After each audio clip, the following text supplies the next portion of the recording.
The Honkai Star Rail version 3.6 special program aired a little while ago, and the community reaction has been overwhelmingly positive. Across the board, from dedicated creators to casual players, the consensus is that it was one of the best live streams the game has ever had, which, if you have been following the community for a while, is a familiar title often held by whichever live stream happens to be the most recent one. The best update ever, this is peak, this changes everything. And while the excitement is certainly justified, even by the usual standards, there is something more interesting happening beneath the surface. When you look closely at what they announced and how they announce it, you begin to see the architecture of a masterclass in community management. So today we're going to break down the strategy behind the 3.6 livestream. We will look at how HoYoverse used a calculated mix of generosity, smart narrative framing, and a balanced system of pressure and relief to address some of the community's biggest complaints head on. To see why this was so necessary, we have to look at the state of the game right now before this announcement. But before we get into that, make sure to like, comment, and subscribe down below. Our goal is to hit 50k before the month ends, so if you can help out, that'll be greatly appreciated. Now, for long-term players, the game was starting to feel stale. A kind of late game fatigue was setting in. If you were caught up with the story, your daily gameplay loop was predictable, you would log in, do your dailies, burn through your energy, and that was mostly it. The only real repeatable challenges were the endgame modes, like the Memory of Chaos, which only resets every couple of weeks. For a player who had invested hundreds of hours, the game was running out of things to do. The result was a common problem in these types of games, where the community starts to feel that characters are the content. It's like the main way to experience something new isn't through an activity like the events that the game is clearly lacking. And getting new characters, of course, cost resources, which kind of puts a constant low-level pressure on players. A feeling that if you're not pulling for the latest unit, you're not really moving forward. You're just waiting. And that feeling was getting worse because of a problem that has been a defining feature of the game for a while now. Power creep. Enemies in the newer endgame stages are designed with absolutely insane amounts of health. Their HP bars are so inflated that many other older characters, even well-built ones, feel like they just can't keep up. This again circles back to that pressure, a feeling that you need the newest character because they're the only ones designed to handle these new bloated health pools. So you have this combination of factors, right? A lack of new activities, the pressure to pull for characters, and a sense that your old favorites are getting left behind. This context is crucial. The version 3.6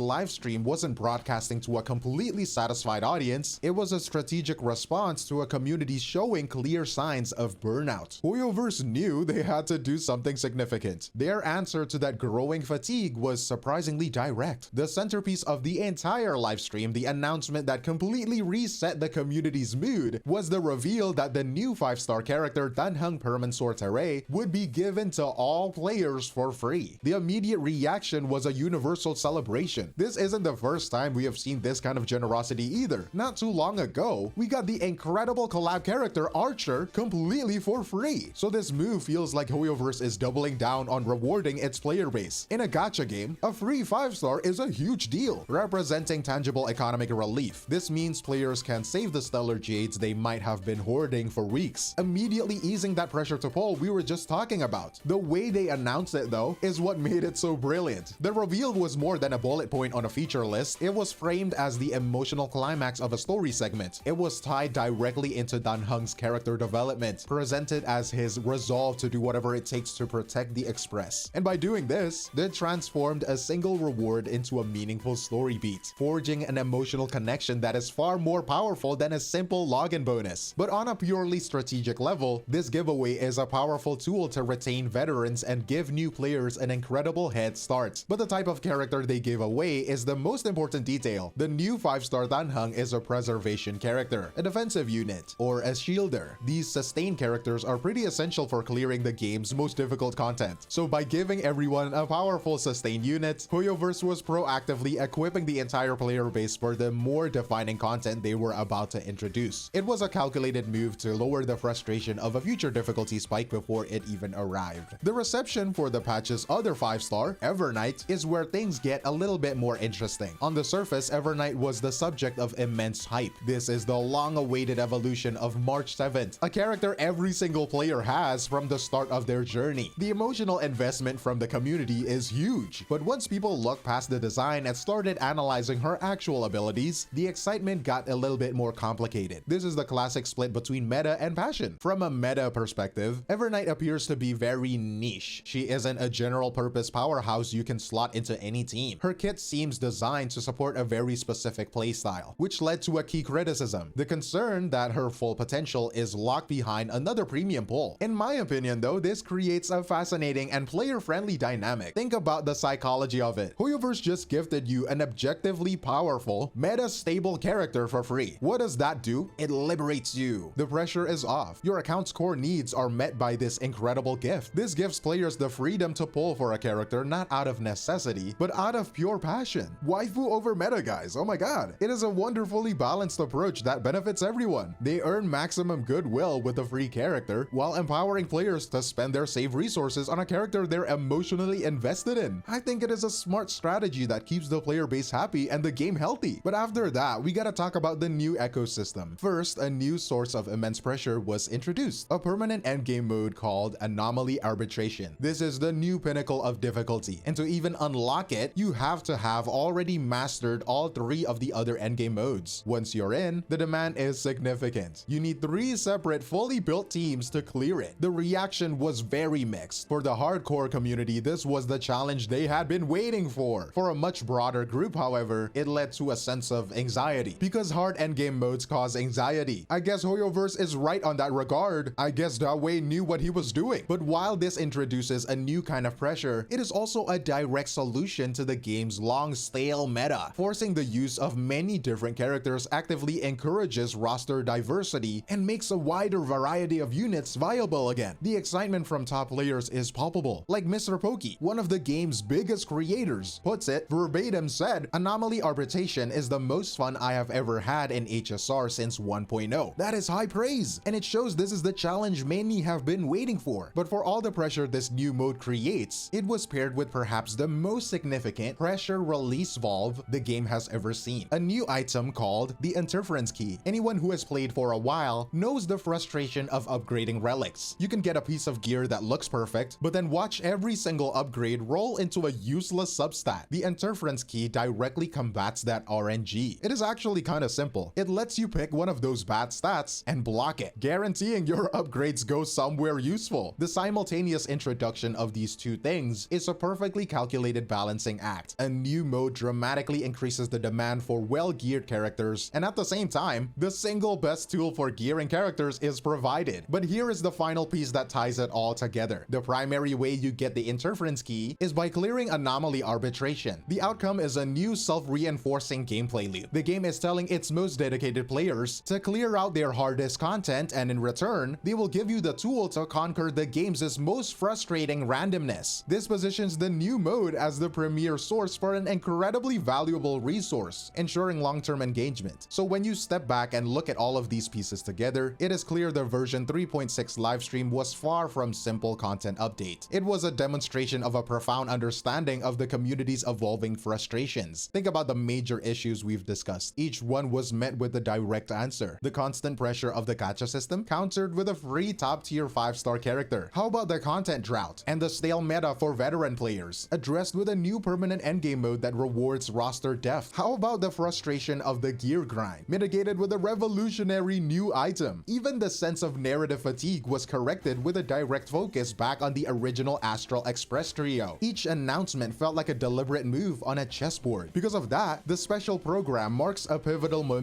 for the game. It signals a shift towards a more mature phase, one that carefully balances aggressive new challenges with a significant player-focused concessions. What we watched was, in essence, an orchestrated sentiment reset, a masterclass in community management that successfully re-engaged a player base that was beginning to feel the effects of burnout. But that is my analysis of the strategy. It is clear that this was effective, but it is also highly calculated. I am curious to hear what your thoughts are. Does this level of strategic generosity feel genuine to you? Or does it feel more like a sophisticated business decision? Let me know in the comments below, but that is all from me, 𝗖cie𝗽𝗆𝗆, and I will see you in the next one. Cheers!